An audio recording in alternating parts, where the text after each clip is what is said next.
right, we're starting to get some faces appearing here. Here's my friend Wonderful. Robert. My mother, my beloved mother-in-law. Is she here already? Oh, I don't know if she's connecting, it looks like. Okay. Um, I- Who all else is coming? Oh, that yeah. ah, this is Joanna. So Joanna, former photography teacher who I talked to you about last night. Yes, You've yes. been talked about, Joanna. Good, so happy you're here. That's right. Yep, I'm glad you're here. You have a wonderful student. Um, By the way, George, do you have I have images prepared of the book. okay, So great, ready to great. the screen. Well, it is a pleasure to be seeing everyone coming in the door here, in the virtual door, taking their seats. Uh, nice to sort of envision a room full of people.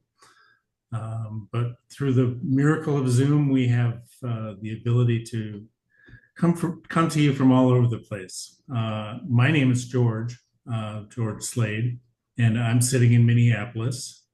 And Elizabeth Clark Libert is sitting in her attic room in Cambridge, Massachusetts. Hello, Elizabeth. Thank you for joining us or joining me and everyone else who's coming in the door. Well, thank you for having me and thank you for coming on this approaching winter evening.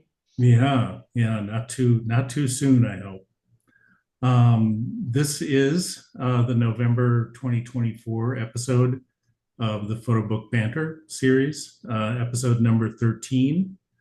As I mentioned, I'm George Slade, and Elizabeth is joining us from Cambridge, Massachusetts.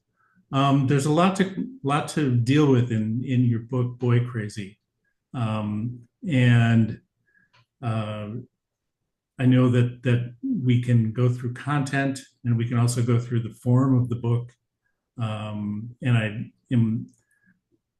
I hope that, I mean, excuse me, I know that I didn't do anyone a service by putting up the purchase link for the book like 10 days ahead of time. Um, I should have done that with a little bit more time so that people could have gotten copies of the book for those who don't have it, because it really is a special uh, production with a lot of unusual and beautiful things about it. Um, Elizabeth, I'm sure that we'll talk about that as we go along, and the collaboration that you had with the designer and the publisher, Caleb and Jonathan. Uh, and but for the moment, I would love to give Elizabeth a chance to sort of go through the book in whatever fashion you like. I know we have a few slides set up, and you're ready to talk for a few minutes about the book and your experience in coming to it. Just as a tiny bit of background, Elizabeth and I have known each other for about 14 years, on and off, mostly off, but we met in the Massachusetts area, if I'm not mistaken, at a portfolio review, Yep. and you were showing a body of work called L and Company, which I don't. We can talk about that more later if that seems relevant at some point. Um, but um, but um, well, let me pass it over to you, Elizabeth. And I think you have a screen to share, and Sure. so Let's see if let's see if that technology works. We had a practice night last evening and there were some hiccups, but I'm gonna just try sharing. So I'm gonna send you a request, George, to share the screen. Did that work? All right. you're there. Try again. All right. So you should be able to see my bridge opening up. And can we see the cover of the book? Just want to get, okay. Um, so I am just going to share a couple photos of the book and give a very brief overview, and then we can maybe get refer back to these images and get into the nitty-gritty. But this book basically expresses and follows a very personal journey that I took, which was sort of prompted by witnessing my boys grow up um, and sort of display very traditionally boyish, active behavior, and brought me back to specific trauma that I'd experienced in my adolescence. Quick point, Um, Elizabeth. Please interrupt me. Your boys are still growing up. Yes, they are. They are currently 9 and 11, and most of these photographs were taken between 2019-20 and 2022. So they were, I can't even do the math exactly, but around 3 to 8 between the two of them. And so I'm going to actually go back a couple slides to show this is an image of the end papers that introduce the book. And actually, the book starts off with writing these sort of vignettes on pinkish paper, as you can see on the left, as well as archival images black and white images that I was taking back in the late 90s, both in sort of my senior year of high school with Mrs. Swayze and some from college years as well. And then in the middle of the book, you have the more, I would say, traditional monograph style color plates of images of both my sons and the metaphorical garden. So this is an example of a plate in the center of the book. Tell me about, sorry, just back up on that Mhm. previous image, um, the landscape that we're looking at there. Yes. So this is an image of fallen flowers. They're actually from a kigeli tree, which is a African sausage tree, and they're these beautiful sort of trumpet looking flowers that actually kind of look to me like fallopian tubes. So I was really sort of focused on the metaphorical loss of innocence through Mhm. nature. And I was aware of this as I was taking the images, but this is where the project sort of started. And eventually, when I started to work with my editor and designer, they encouraged me to write and sort of push the ideas in a more to a more raw and vulnerable place, to add So when you color to them. started with the book, you were basically thinking about an album of the pictures of the boys. Yes. So I knew why I was taking the images and what they symbolized, what maternal and parental anxieties I was thinking about and concerned by, but I really had no idea that I was going to express them in the way that I finally did. I was originally intending them to be much more poetic and suggested as opposed to, um, yeah, just more easily or openly shared. Should I keep moving forward in the slides? I only think I have about 12 in here. So Well, maybe one of the things that I think is sort of a turning point for you and for the boys is that insert in the middle of the book, the middle of the picture section, where yeah, here. exactly, where there's dialogue between you and the boys, and it comes out in this little insert. Some of the sort of peculiar attitudes, not peculiar, but just the sort of mercurial notion of boys as sensuous beings that Yes, really struck me. we are, your observations are accurate, George. I realized that I wanted to give my sons some agency and voice because that was one of the issues that I grapple with in my own narrative, which is that my agency was taken from myself. So I was like, how do I keep taking pictures of my boys, but give them their own sort of voice and nuance? At first, I wasn't as conflicted when I started. I will just say you brought up this was sensuality and mercurialness, but I clearly am very inspired by somebody like Sally Mann, like right off the bat from when I first was introduced to photography. But I thought it was, there she was very able to capture that sort of nuance, which enraged a lot of people. But that was a question I really had to grapple with: was how much did I expose them?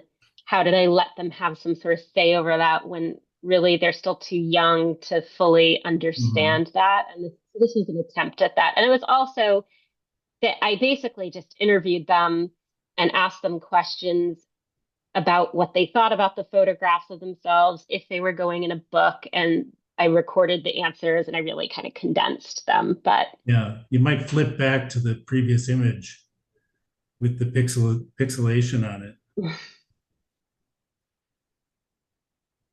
just by way of explanation of or illustration of what the boys were saying.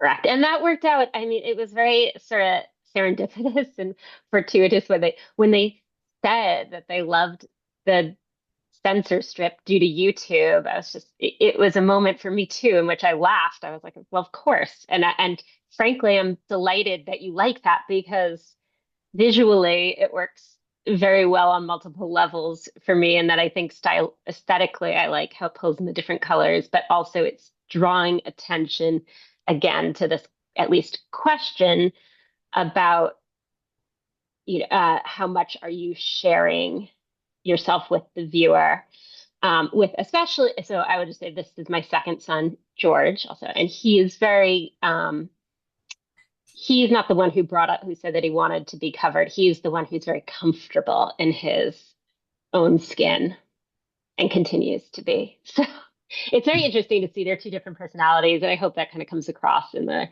interviews. But he has since seen the photos and has expressed frustration over my decision to include the censor strips on his self. But I ultimately decided that I prefer to do that at this point. And down the road, they can, the images can, we have different versions and they can change them if they like.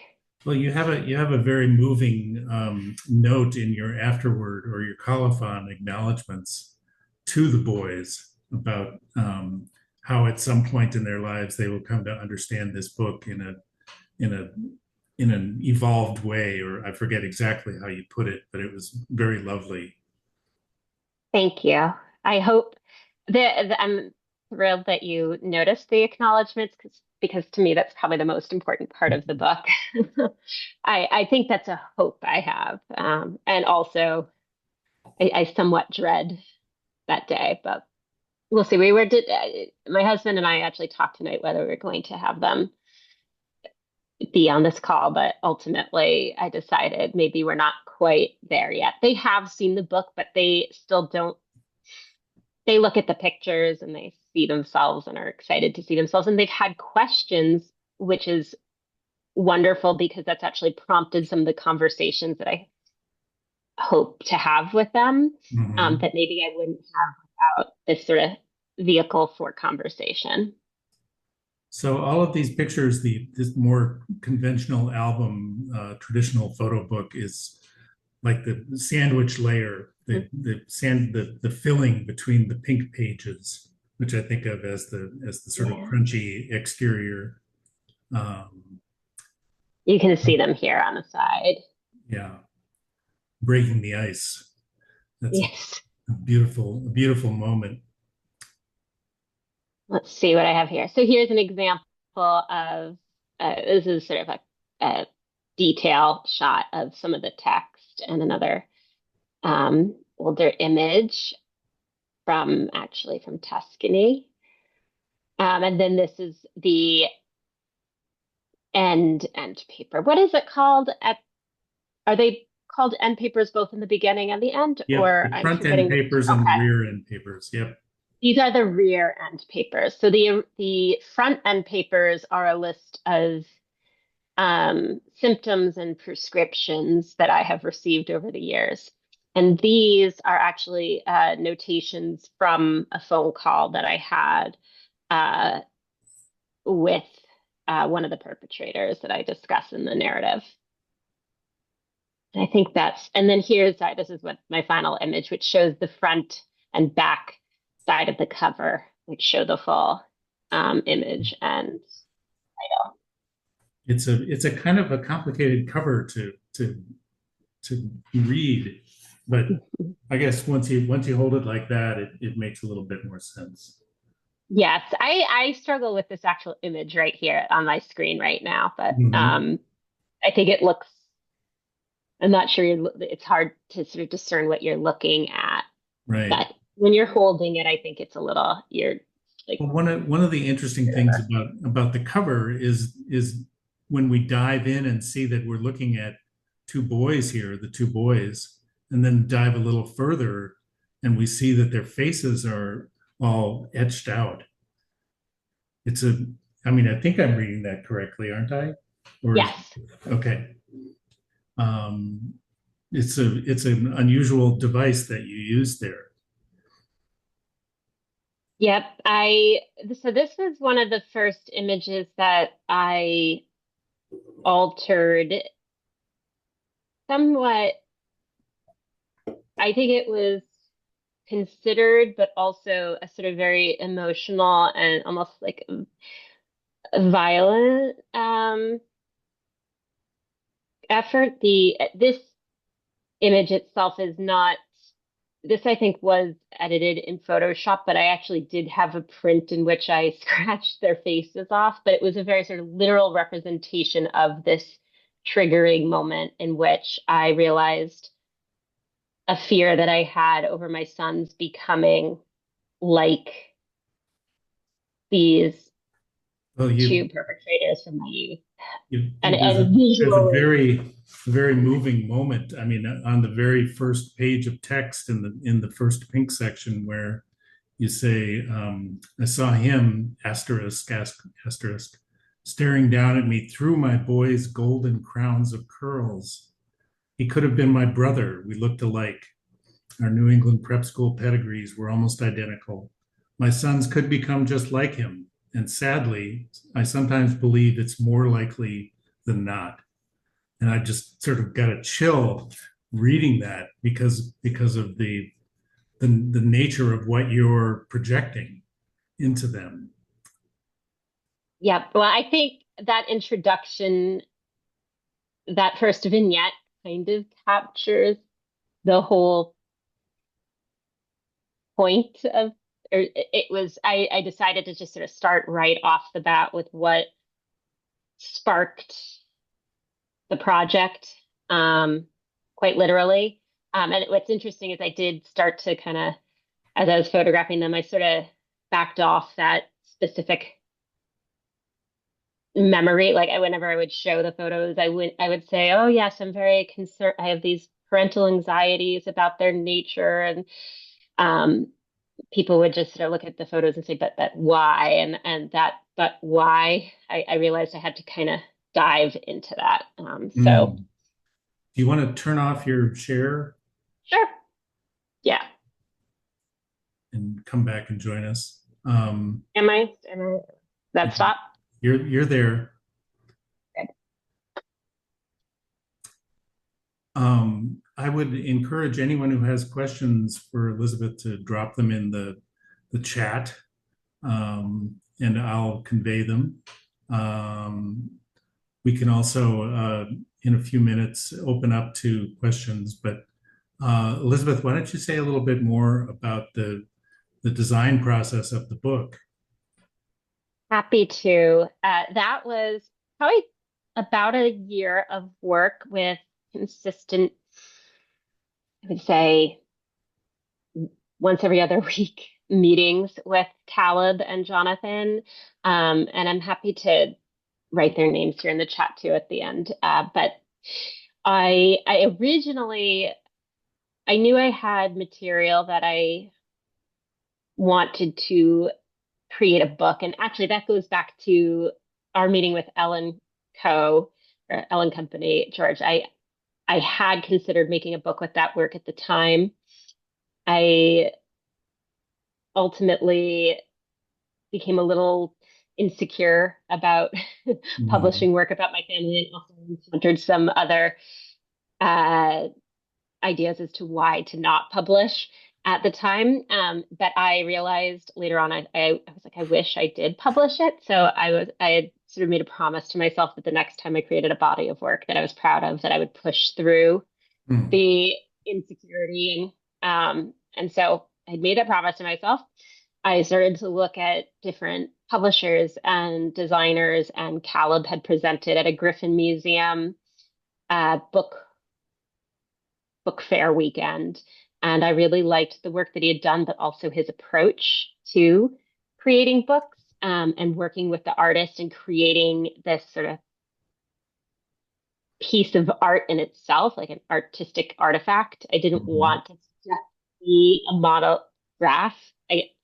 I do love books that have that, but I think that there was something in me that knew that this had to go someplace else, this body of work. So yeah, we met many times throughout the year. We would throw ideas at each other. Caleb would come back with some design ideas, and ultimately Jonathan really pushed me to write and see where that took the body, the work. And I'm trying to think of some other. I know I'd some of the artwork actually started to be created. I didn't show any examples of this, but there are some self-portraits and collage work that I ended up making as a response to the design work that Caleb was making. And so there's a little conversation between that. Mhm. And I'm actually now I'm creating even more work in anticipation of a solo show that I'll be having. So little pitch for myself, One of but one no, of but the one of the design elements I that I'm so thrilled with in this book is this, which also looks like end papers, and it's yep, toward the front. It's the second spread that you get to, and if if that helps at all, you can sort of see in close that we're looking at a gallery of faces, some of whom are Elizabeth, some of whom are Elizabeth's mother, I think, correct. and then the boys show up as well, and the perpetrator shows up as well. So there's this very interesting device, and it's printed on a sort of pearlescent surface. So it has this sort of very interesting glow, as you and the feel of it is a little bit pebbly. I mean, so it has a real visual and tactile quality to it that you can't get just by looking at it. So that the paper decisions were Caleb, and ultimately I reviewed them, obviously, but the the work itself was a sort of reaction to realizing that this was a multi-generational, um, I don't want to trauma or connection that I was starting to understand. And a lot of that was the visual of the blonde hair that is from my mother, and shows up in my boys. And it's something that's sort of so simple, and yet it also represents many cultural associations as well. Um, so I had in my mind, I was starting to see the sort of web of connections, and it looked like a repetitive wallpaper to me. Mm, So I mhm. do call it the piece's generational motif, and I am thinking of having it be printed as a mural in Yeah. a exhibition. I was going to say that you have another opportunity coming up to Hmm. address the formal aspect of this material, both the formal and content. With you want to tell people about your exhibition? Well, it's going to be at Hobart and William Smith College, opening January 30th, in the middle of what I imagine will be very cold time on the Finger Lakes. But it's a beautiful gallery space. It's a large gallery space, so I'm a little bit anxious about filling it up completely. But I'm very excited to. It almost feels like decorating a room, and there's just a lot of elements to consider, and similar to making this book too. Like, how do I take these ideas Hmm. and put them into a space that is layered and um, also conveys sort of emotional reaction, Hmm. and brings people in, but is also different. Like, I don't want it to be a replication of the book. I want there to be new It can't, elements to it. yeah, it can't really So, replicate the book. I mean, it has to be its own thing, right?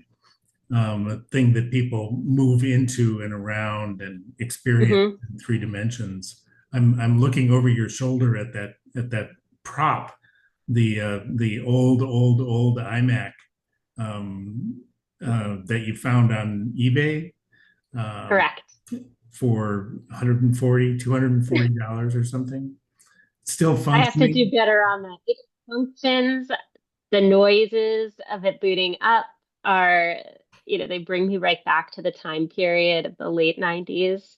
It is actually the scene of a crime that I reference in the narrative, but I also think that there's an element of nostalgia and visual aesthetic to it, with the color, like this. We don't have computers like this anymore, but they had the colored.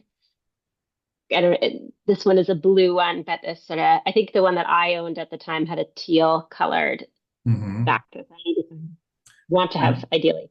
I think I heard you say it was the scene of a crime. Yes. Do you want to say And it's more? so one of the traumas that I um, investigate or share in the book is how a fellow classmate of mine in college went on to my computer after I had declined his advances on me and found nude photographs of myself and sent them out to various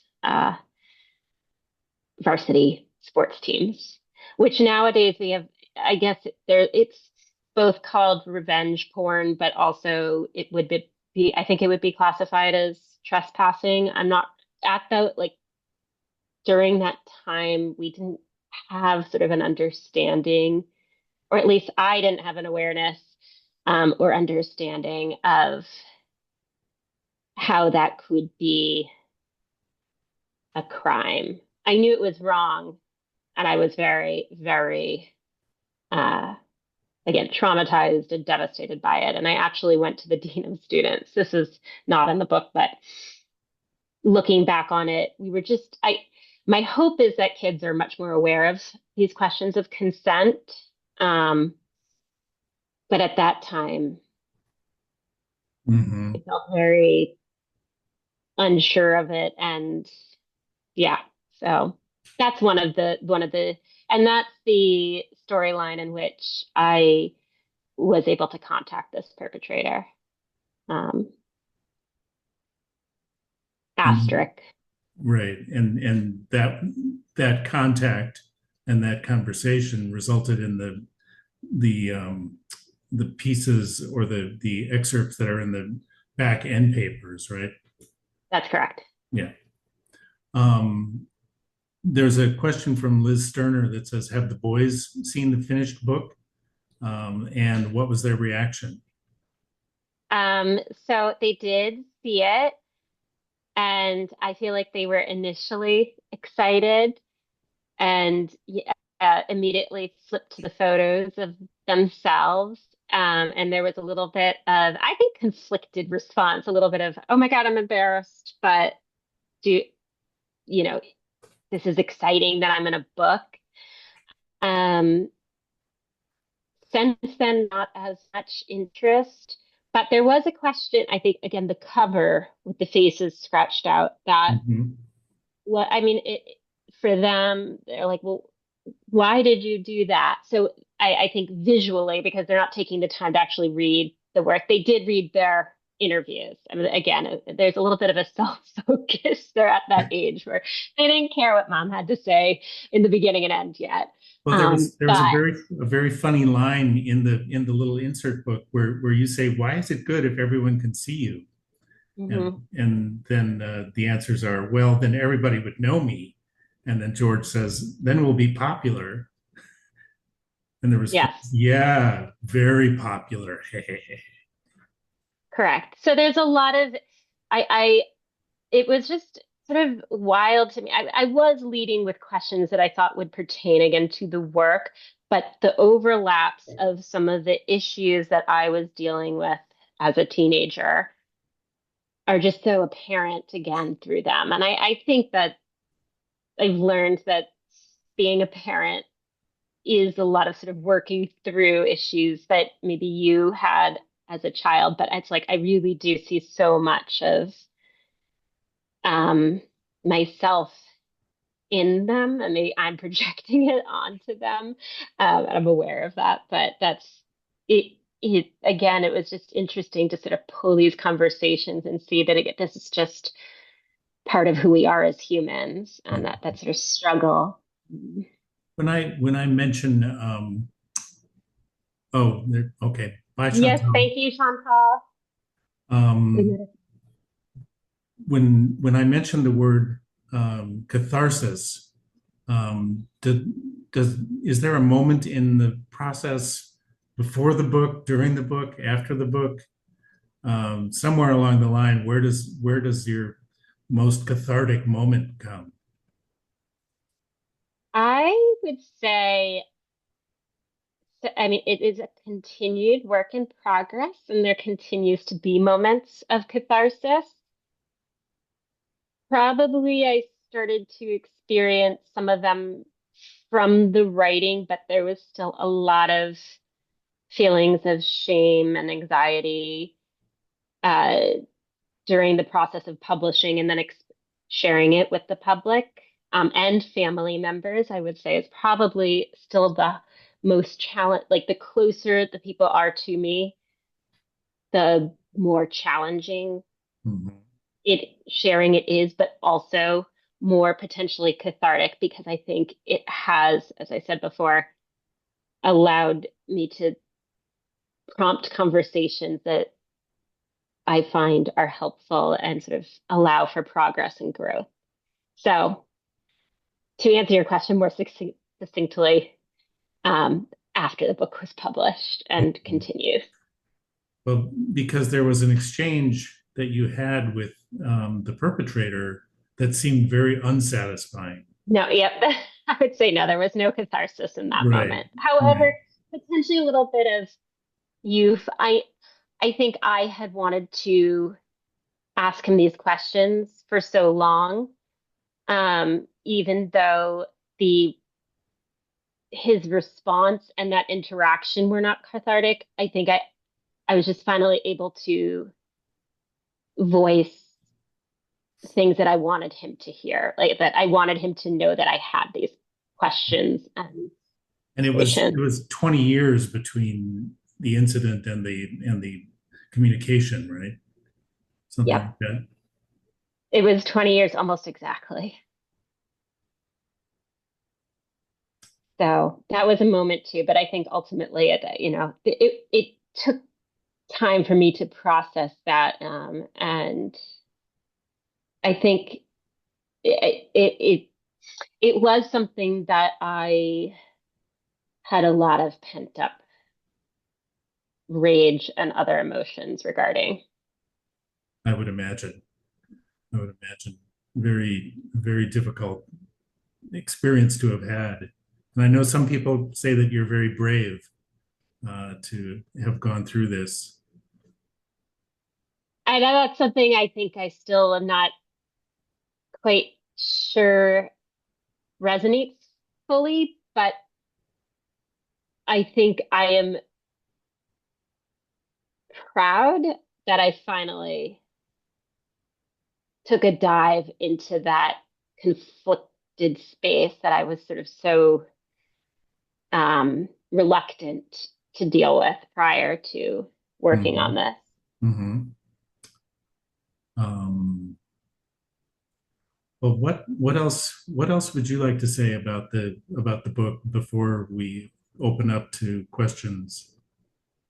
I'm just grateful that you're having me talk about it and share it here. I do want to encourage. I hope that with this work, it somehow will encourage others to create artwork that helps them understand the world and their own experience of it in some ways. Like I do think creating artwork can be very healing and yeah. Mhm. So I have a question from iPhone, who I think is Joanna, yes, saying, so now that you've done this book, what next? So I have the solo exhibition that I'm working on. I am working on some new material for that, which is involving animation and video work. Um, and I will be changing text and putting that into space. But I also have another body of work that I had wanted to start sharing, but I think is going to be released a little later than I had anticipated. But what I will say about it is that it's going to be a social media performance, Hmm. essentially ghost story.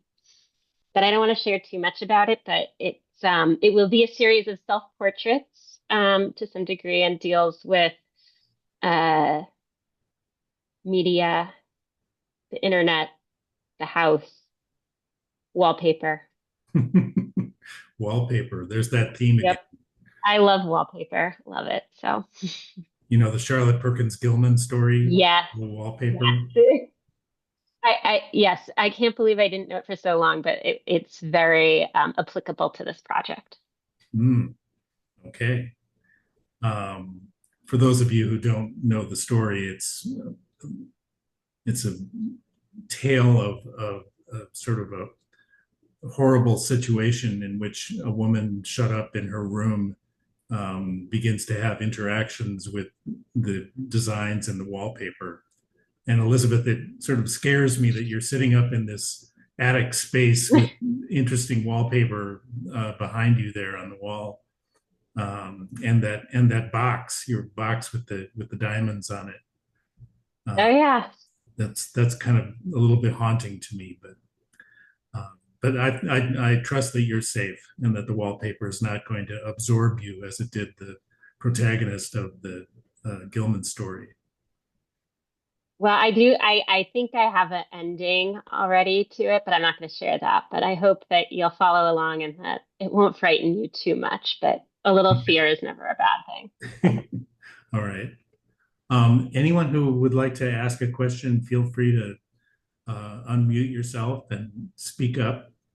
I know we have some people here who I would love to hear from.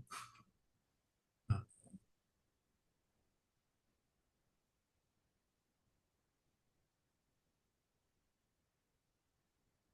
they're considering, I know.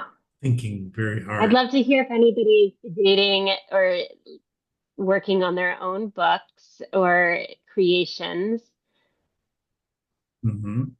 I know George has probably shared his own book. But I know I had had a prior conversation with George about my concerns over digital spaces and communications, and your experience in that book seems like um, a beneficial, like an example of how connections can happen. You're speaking about the book that I did of photographs Yes, from my your father. father's shirts, and so if to my cohort that's here, I whenever you come visit, well, first of all, I recommend that you look at George's website and his book and can order it, but I'm also happy to share it whenever you are visiting me. Um, Deb Fisher Goldstein, you have a book project that you have been working very hard on that delves into family and relationships. Mhm. Do you want to unmute for a second and share your thoughts about how that compares to what Elizabeth has done? Well, thank you. First of all, thanking Elizabeth for sharing everything. Am I unmuted here? It's a Yep. little hard for me to tell. I can't see myself. Well, who needs to see me? You know what you look like.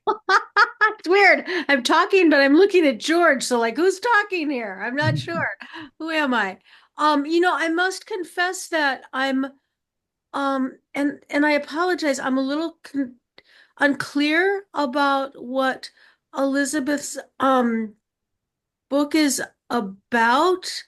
I understand there's the innocence of children, there's these delightful children, there's a dark force, there's a called a perpetrator, and I'm so I and it sounds like it's an absolutely beautiful, uniquely crafted book, which I unfortunately do not hold in my hands. Um, but the rest of it is a mystery for me.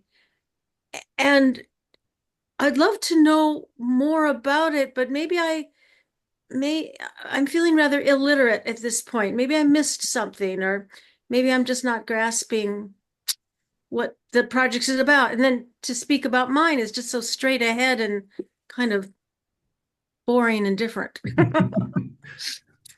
No It is doubt. a lot. The book is a very remarkable, to my mind, combination of form and content, and it's hard to talk about. Mhm. Elizabeth, do you think? I think so. I can try to explain it potentially a little bit more clearly. I was photographing my sons in their sort of beautiful, innocent state at play in this very lush garden. Um, and what I wanted to represent through the photographs was this, again, that sort of dark force or the promise of the end to their innocence, Mm. which was very attached to my own experience of having my innocence broken or shattered or taken from me through a couple of experiences in which which I sort of weave in and connect Mm. through vignettes and texts. And it is shocking and it's jarring and it's a little bit, I think the book combines both very raw and graphic language, Mm. written language, with more romantic visual elements in order to reflect this, yeah, jarred, like upset, traumatized idealism and romance and innocence. Yeah. Mm. Thank That you. Thank helps. you for that. Absolutely. Okay. Yes, thank you. Thank you so much. From what I have seen, it looks like you have accomplished that goal. I get that feeling, I get that sense. And I imagine it was very challenging to do. And how long did it take you? How long was the whole process of creation? About 4 years Yeah. from start, like from the beginning of taking these images to the book being published, it was 4 years. Mm-hmm. Mm-hmm. Mm-hmm. But I would say it's still ongoing too. Right, right. And may I ask the dialogue, the questioning, the interaction, the questions that you ask your boys about how they feel about themselves. Could you describe a little bit more about why you wanted their voice in it as well?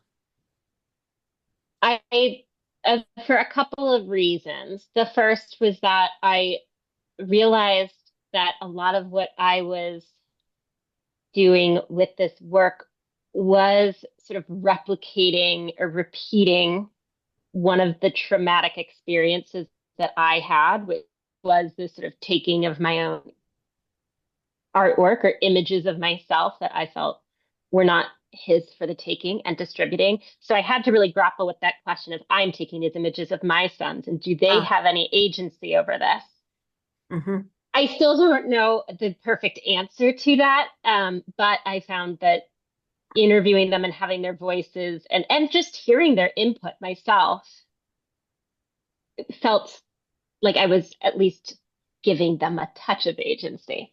Mm-hmm. I don't think it's a solution, but it did help. And it gave also a little bit of lightness and personality to them that that the imagery can't do on its own. It's they look delightful. Yeah, mostly, but They are 9 and 11. So Oh. um, we had an experience as we were chatting last night of, of, of boys and the internet trying to figure things out and and the little artifacts that they had left on your computer, Elizabeth, Oh, yep, the green screen effect on your face was like, yes, oh yes, I see boys playing here. yep. They had left behind some sort of effect that you can do to change your face. They do this all the time with when they FaceTime their grandparents. I don't know what they're doing, but some shenanigans. Mm, yeah. Thank you for sharing that. Thank you. So what is it that you're working on? Well, I just finished a book on somebody else's life, a fair family, a carnival family that is on the road 8 months out of the year. And they're raising their children, as I say, on the midways of Mid-America. Mom homeschools the kids, dad's a midway supervisor, and they live in this small trailer and they love it and they love to be close together. They're so close. I don't know how they're ever going to, when the kids grow up, separate. And I was just very curious about their lives. And I reconnect with them every summer when they come back here to our Minnesota State Fair. And so I followed them for 7 years or reconnected with them. And George was very instrumental in many stages of this project coming together. And finally, after 7 years, I said, this body of work needs to get out. So I had an exhibit here and a book, and then took a stab at something new for myself, which was doing a workshop where I asked my participants to photograph someone that's different than they are, to get to know somebody else better and hopefully find that even though on the surface it appears our lives are very different, much like my life is very different from this nomadic family, and find, well, do we have something in common here? And in fact, Yeah. yes, we do. I love that assignment. Mhm. Yeah. Might have to borrow that. Well, I think, Deborah, that the question of when to stop is is a good and important one. It's like, when do you know, Elizabeth, you can maybe answer this too. You know, when did you know that things had reached a culmination of, that the book was ready to come together? Mhm. I That's a good question. And I'm not totally sure because I still feel like I think there was a part of myself that realized this can be done in the place that it's ready to go at, but you can still revisit it in future iterations and in future ways. So kind of knowing that comforted me a little bit. Mhm. Um, I don't have I honestly don't remember. There's No, probably a little bit of pushing from my publisher too, who was like, we need to wrap this up or else it'll never get done. So I remember with my own book feeling as though there was a logical end to the book, but that I didn't want to take it to the logical end. I wanted to stop the story before my father passed away. And so some people were like a little surprised that I did that, but for me, it felt very complete. It came to a point where my father's progress had stopped being progress. I mean, it was basically stasis, and mm, I was repeating myself, and I didn't like that notion that I was just hanging on, waiting for the dramatic end of the story. I think it takes a leap of courage too. Maybe you felt more resolute with your decision, but I think that there's a little like multitude of factors. Mhm. But I think Um, ultimately you did an amazing, like the decision that you made was very powerful. thank you. Um, Allison Brown says, bravo for seeing this project through to completion. After the solo exhibition, what next, and what do you look to for inspiration? That's a good question, Allison. In future in prior iterations of that question, I've always said I like anything and everything that I come across. But I specifically, I just try to observe my daily interactions and intrigues. I read a lot of novels. I try to watch films. As some of that is shifting more towards social media, I try to note what I'm finding intriguing there. Um, but inspiration, it's sort of I get inspired by very like a range of things. What Photographers inspired as you? What well. inspired you today? Today, that's a very good question. Um, I can tell you something that inspired me earlier this week because right now today I'm like I don't really remember. Today was much more about preparation. Um, but early I had to. If anybody's seen The Substance with Demi Moore, it's a very provocative horror film, a feminist film about aging and the world of beauty. And it was very gory and upsetting, but also a riot. I think it was ultimately a very riveting, one of those films where you're like, this is different. And I don't know how I feel afterwards, but I feel like strange. Mm, So whenever that happens, I think it's something that's somewhat remarkable. Not important to saying I pay. loved it in a way that like, oh, I love this, but it made me start thinking. And Mhm. I It's important to pay attention when that happens. yes, and then I try to write about things and reflect on them and note on them. But I think sometimes that inspiration just it'll show up. You almost notice what inspired you later on when you're looking back at it. Mhm. Allison, did that kind of address your question?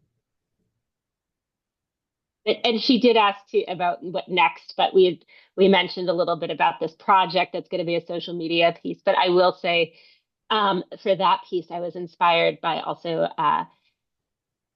Edith Wharton and her estate and writings from these sort of Gothic female writers of the Mhm. late 1800s and early 1900s, and Charlotte. Mary Shelley, How do you say- yes, Charlotte I have to Bronte Shelley. read her. I actually haven't even read her work yet, but it's on my list of I need to explore that. Have Well, you I been was sort in? of thinking more of what other photographers or artists Yeah. Are you inspired by? Whose work Um, you admire, emulate, et cetera, et cetera? gosh, there are a lot of female, other like mother artists other female artists who are mothers that I've been looking at, a lot of contemporary photographers who have books being published. I actually put a few behind me. Um, but like, sorry, I'm going to specifically bring up that Justine, I remember this book by Justine Kurland, which was Girl Pictures, which is to me, I wanted to pose here because it's sort of this images of feral teenage girls, whereas my book is about the boys. Um, Another one is there's a lot of female artists who are talking about motherhood and how it's difficult to make work and promote it when you're also raising children. And is it sort of the question of, is it okay to take time off and come back to it? So this one is Sorry I Gave Birth and Disappeared, but Now I'm Back by Andy Galdi-Vinco was um, just like also very moving. Um, Gillian Laub's, this is actually that her book, which deals with her. Actually, I do recommend that everybody go look at her work because it's all about her family being divided over politics. It also has to do with class and legacy. But I've always admired her work because she takes sort of a hard look at her own life and others. She's also a documentary photographer. Eleanor Carucci was always, she was one of my professors, an Hmm. inspiration. I can continue to go through others. There's a lot, but I would say really it's a lot of female contemporary photographers. Do you have, you're not teaching or anything at this point, are you? Nope. I'm just raising my kids, keeping my house organized, working philanthropically in the sense that I'm on the board at the Griffin Museum. And I also do work for two local nonprofits, one that's a conservation, the Emerald Necklace Park Foundation, and also Riverside Community Cares, which is provides social services for families in the greater Boston area. Are you a lifelong Bostonian? I can't remember. Yes, with a 3-year hiatus to New York City, but we'll see what happens in the future. But I think my connections are I'm pretty rooted here. So Mhm. Well, you have a house in Cambridge and two boys, and it's probably a very solid place for you to be right now. it is, yes. I don't know. We are also a real estate family, which is brought up in that earlier body of work slightly. But so I feel like we always have our eyes, like just considering what it would Hmm. be like to live in other places. Hmm. I've never But heard that term, a real estate family, before. well, no, it's because my father has a real estate company, but I think also we have moved many, many times more than, and moving can be pretty disruptive, but we've slowed down. Hmm. Question? Hello? Deb? Yeah. Is it okay, George, if I ask a question? Absolutely, of Yes. course. Um, and Elizabeth, you may have answered this, or this may not be something you even want to talk about, but given the perpetration, which just sounds absolutely horrific, did you find that the creation of the book over the course of the 4 years, and now since its completion and the exhibit, that your I don't want to say feeling better about the past, more whole, a little more healed. Maybe that wasn't your intent at all. How's it? how's it feel now in your body regarding the darkness of the past? That's a great question, Deborah. I think, and it's something I think about quite a bit. Ultimately, I think it did help quite a bit in the sense that I have like a better understanding and sort of acknowledgement and acceptance of those events. Like I'm able to speak about them without sort of spiraling into a very confusing, dark place. I still Mhm. have very like strong emotions and sort of like anger and frustration and concern and anxiety, but I'm able to understand that. So and then I will also say, I think one of the places that I struggled in, or like one of the emotions that I like could not get out of was this idea of shame. And that was where I was stuck. And the more I share and talk about the work, the more that's displaced then again by this sort of understanding and awareness. So I hope that answers your question. On the whole, I do feel better about it. And I feel like it has been a vehicle of personal growth. I'm so glad to hear that. Good Yeah. for you. It's not perfect. I wouldn't say that it's immeasurable difference. So Well, there's so much revelation in the book. I mean, just the end papers where you go through the medications and syndromes that you've had, I just I find it so moving. So like, oh my God, I know this medication and that medication, and it sort of draws me in and then makes me realize, oh my gosh, what is being expressed here is very, you know, profound, challenging stuff. Mm-hmm. Um, it is 7:32.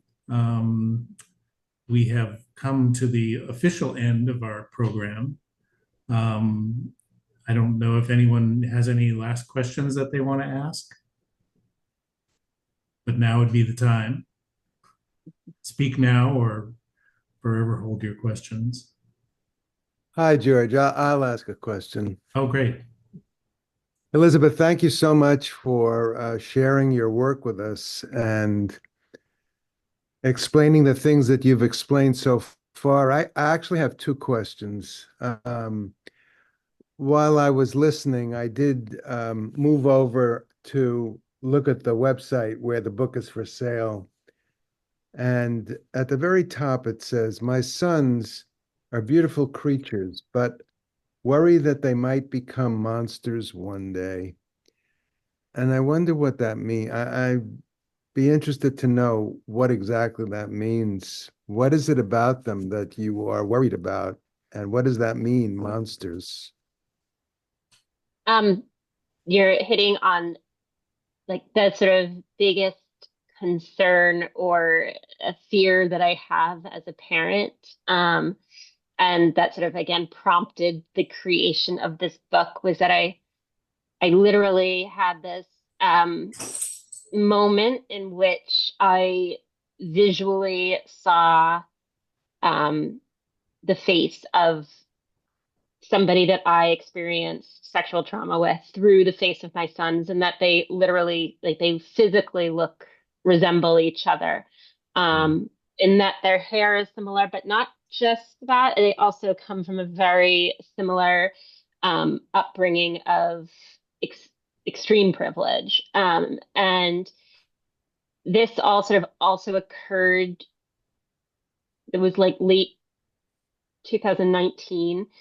So this was right towards like Me Too had been going on for a couple years at this point. Trump had been in office and for a couple years at this point. There were all these cultural wars, this idea of toxic masculinity, white privilege, and I think all those topics being at sort of the forefront of culture, and at the same time seeing my boys starting to display the sort of rough and tough behaviors, it resulted in that moment of recognition, that potentially my boys could become perpetrators in their own right.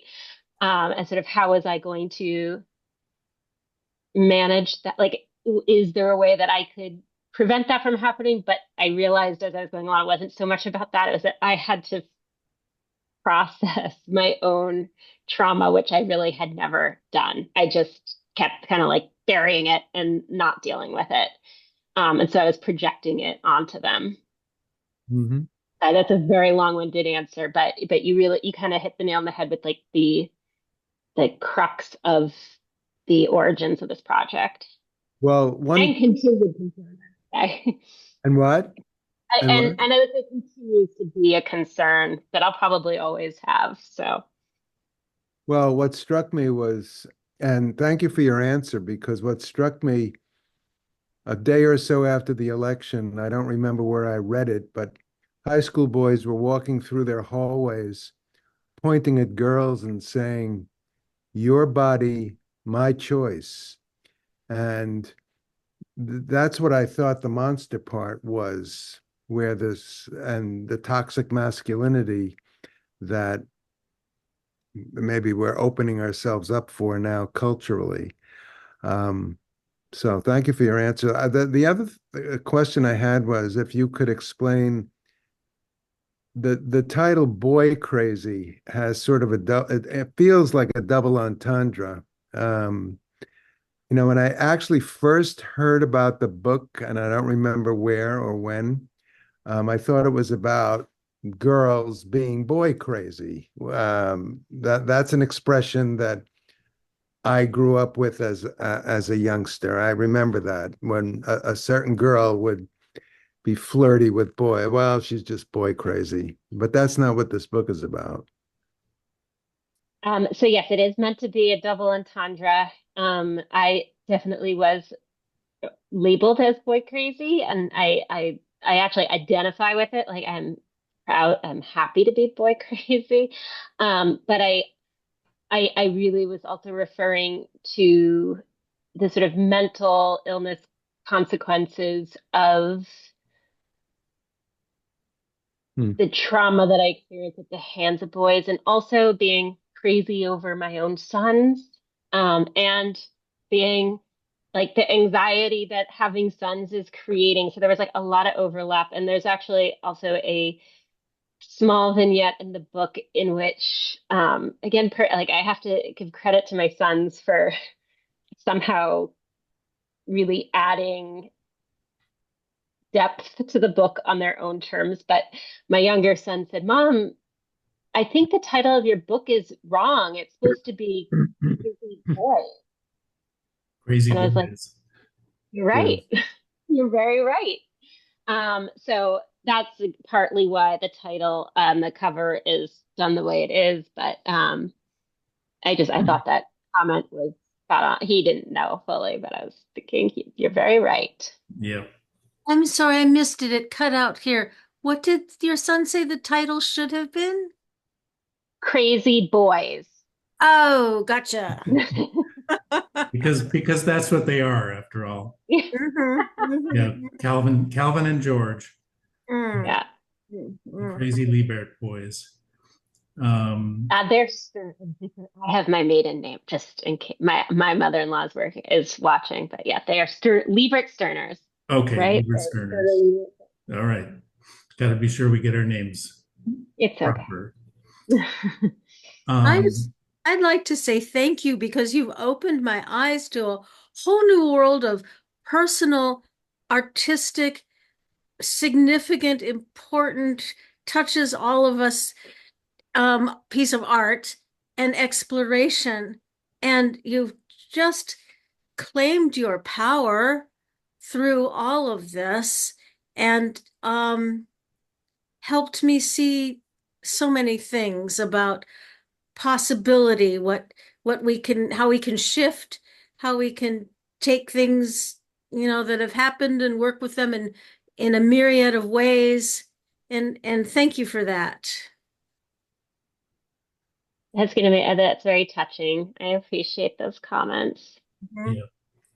Deborah, thank you. Robert, appreciate your thoughts. Elizabeth, it's always a pleasure to intersect with you, and thank you for taking the time to sit with us and banter with us tonight. Yes, thank you for having me. You've got a wonderful collection of friends here in fellow artists. Next month we have Amy McCrory, who you may or may not know, who has done a book called Roller Coaster: Scenes from a Marriage. So there'll be another opportunity to take a look inside of a bit of a domestic drama. Yeah. So until then, thanks, and keep reading photo books. Yeah. There's so many wonderful ones. That is true. That is true. Thank you, George. All right. Yeah, thank Thanks, you, Robert. George. Thanks, Thank you, George. everybody, for coming tonight. I really appreciate it. Yeah. Thank you. Yeah. Bye-bye. Bye.